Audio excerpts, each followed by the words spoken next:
اگر آپ کو واقعی کسی سے بدلہ لینا ہے نا تو میری یہ ویڈیو آخر تک دیکھیے گا اور غور سے سنیے گا. میں نے نا اپنی زندگی میں بہت سے رشتوں کو اپنی خاموشی سے، اپنے پیچھے ہٹ جانے سے اور اپنے دل کے دروازے بند کر دینے سے میں نے نظر انداز کیا ان رشتوں کو. میں نے ہمیشہ ذاتی انتقام لینے کی بجائے وقت کی مار کو ترجیح دی ہے.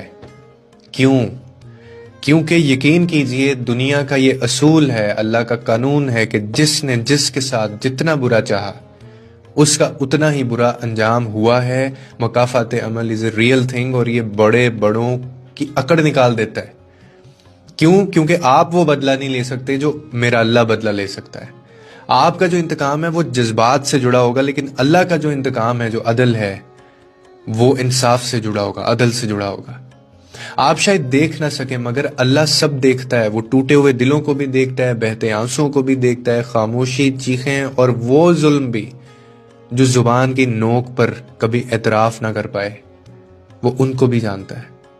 اسی لیے میں کہتا ہوں کہ جب کوئی آپ کو تکلیف دے یا چھوڑ کے چلا جائے، آپ کی محبت کا مذاق اڑا جائے، تو فوراً بدلہ لینے نہ دوڑیں، بلکہ اللہ کے پاس دوڑیں اور اس کے اوپر اپنا معاملہ چھوڑ دیں.